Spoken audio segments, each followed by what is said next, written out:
ever bumped into someone and felt like the universe was conspiring to bring you together? In the world of dramas, that moment is everything. It's called the meet cute, and today we're breaking down the best first meetings in Ren Jialun's dramas that started it all.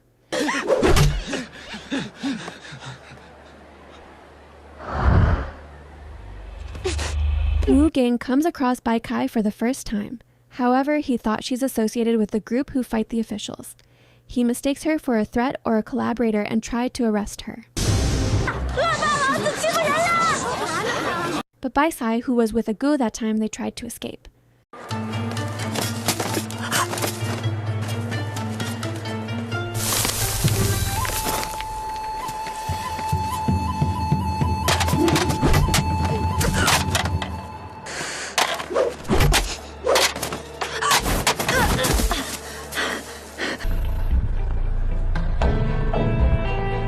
He Ying, a Chinese student, is secretly seeking revenge for the death of her brother, He Yong.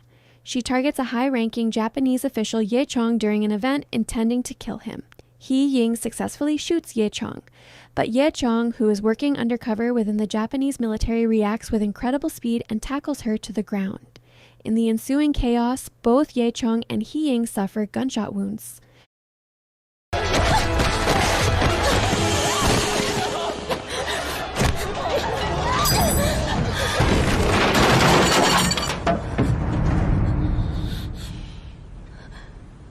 Chang Yi, a powerful and innocent merman, is captured and brought to Flower Valley by the tyrannical fairy Shunde.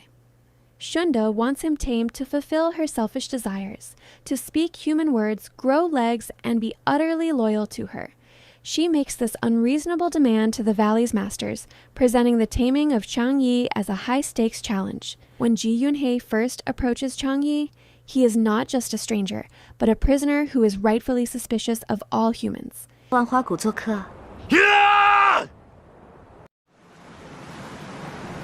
Xiao Bai, now powerful enough from her cultivation, finally transformed into her human form for the first time. It happened in a private bathing area where Zixuan was meditating. Zixuan is completely shocked and surprised. He had no idea his little pet snake had become a beautiful young woman. The scene is intimate and slightly awkward, as he suddenly finds himself face to face with a naked girl in his bathing quarters. This is the exact moment their relationship begins its slow evolution from master, pet to master, disciple to romantic partners. She is now a woman soon he will love.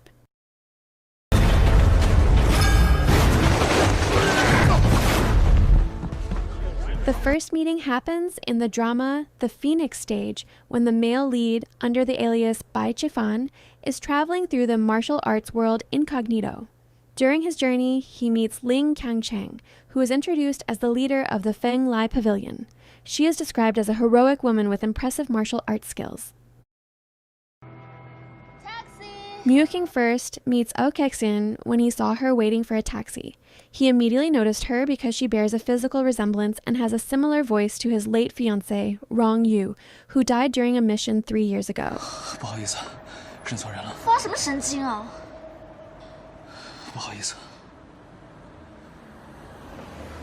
Taxi! He initially tries to maintain distance from her, but Ao Kexin takes an interest in him. The more he tries to avoid her, the more she clings to him. Their very first interaction happens at the airport check-in counter, though they don't actually speak to each other yet. During security checks, both are stopped for additional screening. Xu Yi has to remove her shoes, and Zhou Shengchen is also detained. After clearing security, Zhou Shengchen's student walks off first, but the airport security calls out Zhou Shengchen because he forgot his ID card. This name catches Xu Yi's attention, and she stares at him as he turns back to retrieve his card. Their first meeting is a quietly significant moment that sets the foundation for their entire tragic love story. A teacher-disciple relationship that blossoms against the backdrop of political intrigue and unspoken feelings. But before the face-to-face meeting at the Nanshan Mansion, she already saw General Zhou Shengchen and suddenly felt a profound admiration towards the brave and respected general. Though she cannot speak, her presence is noted. From the very beginning, there is a quiet significance to their connection. Shi Yi watches him from afar as he commands thousands of soldiers with simple gestures, and the narration suggests this might be love at first sight for her. The first meeting establishes the Shifu and disciple dynamic that defines their relationship throughout the drama, a bond that is both intimate and forbidden. 只是被眼前所见震慑。 Love of Nirvana's first meeting is a shocking scene that immediately establishes the high-stakes enemies to lovers nature of this drama. Jiangxi, curious about the world outside her mountain home, climbs a tree in the imperial garden to watch the peace negotiations. Unbeknownst to her, Wei Zhou is at the same location carrying out a covert mission. He plans to kidnap Tang Rui, the representative from Wei Kingdom. Jiangxi accidentally stumbles upon Wei Zhou during his operation. She becomes an obstacle to his carefully laid plans.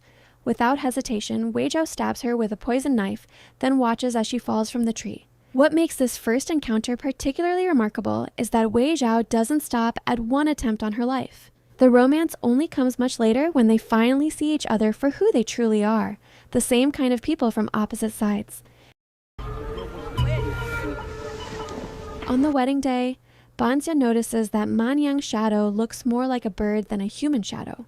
However, accustomed to being told she's imagining things, she keeps quiet and pretends not to notice, attributing it to her illness. While Zhuanye is watching the residence, he notices Banxia and realizes she can see demons. He approaches her and reveals the truth. The demons she sees are real and she is not hallucinating. He also warns her to stop using the calming incense her family gives her, as it could damage her senses. What makes their first meeting particularly meaningful is that it's actually a reunion, not a first encounter. The drama reveals that Xuanye and Banxia actually met 12 years ago. Young Xuanye saved young Banxia from a demon, but in the process he got injured and suffered amnesia. This first meeting establishes a partnership built on trust and shared supernatural experiences, with a hidden childhood connection waiting to be discovered. 如果你方便的话，能不能帮我带点吃的过来？像糕点啊、热面、馒头都可以。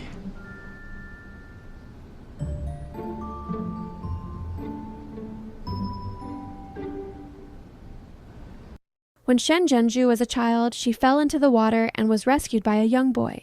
She has spent years trying to find him, believing him to be her fated love. This is the long-lost love she's searching for at the beginning of the drama. In the Glory of Tang Dynasty, the first encounter between Shen Zhenju, the female lead, and Li Chu, the male lead, happens under rather amusing and unexpected circumstances. She is disguised as a boy. There is this tavern where a poetry competition is held, and both Shen Zhenju and Li Chu wanted the priced wine. The wine is what they need to bribe the person who's said to be the one who knows everything happens in the kingdom. Zhenju wanted to find her savior when she was young. The crucial twist in the story is that the real boy who saved her was actually the male lead, Li Chu, the prince of Guangping. Their love story officially begins not with a romantic date, but with an imperial marriage. After their initial encounters, where Zhenju was disguised as a boy, she is selected to become Li Chu's concubine. This forced marriage is the catalyst that brings them together. 哪有这么救人的？赶紧拿天赋碟子过来！放心，我还有大招呢。 Li Xicheng is inside the restaurant kitchen to deliver some meats when the fire breaks out. Wen Yibing arrives at the scene as part of the fire rescue team. Li Xicheng saves the cooks who are working in the restaurant during the fire. This is what gets him noticed by the fire station. He and the boss and the cooks escape from the window to safety. 哎，我来吧，我来吧，你去管他们吧。哇，这画像上的人也太好看了吧！这么好看的人，为什么会画在这么阿杂的地方啊？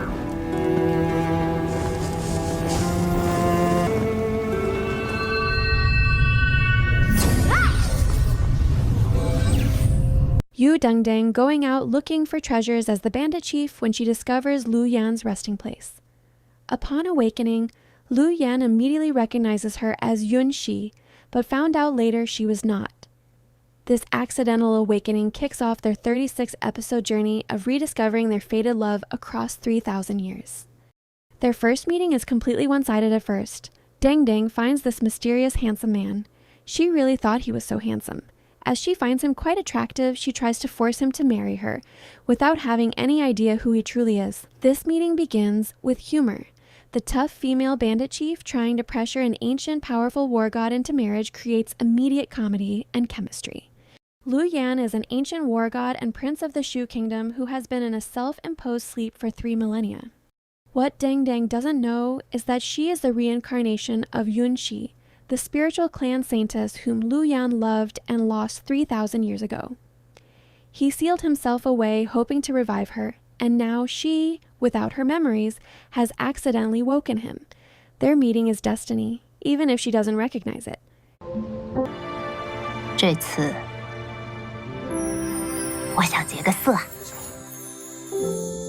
In the Chinese drama Under the Power, the first encounter between the male lead Lu Yi and the female lead Yuan Jingxia is a tense and confrontational meeting at the constable headquarters, defined by their clashing professional egos. This initial encounter immediately establishes the core dynamic of their relationship, a competitive rivalry between two skilled investigators from different agencies, with Yuan Jingxia's fiery spirit clashing directly against Lu Yi's stern authority. Lu Yi, the ruthless and powerful field commander of the Embroidered Guard, arrives at an active crime scene that is already under the jurisdiction of Yuan Jingxia's 6 Doors Department. He immediately takes over the investigation. Yuan Jingxia, an irreverent and bold young constable, refuses to back down. She is unwilling to give up the case, which promised a large reward. Lu Yi not only seizes control of the scene, but also confiscates her personal firearm. Instead of insta-love, their feelings evolve naturally as they are forced to collaborate on solving various cases, from missing funds to conspiracies. Working together, they develop mutual respect. He is impressed by her intelligence, analytical skills, and optimism, while she sees past his cold exterior. In essence, the drama uses its crime-solving plot as the backdrop for a relationship that moves from conflict to respect and, finally, to deep affection, creating a compelling and widely appreciated slow-burn romance.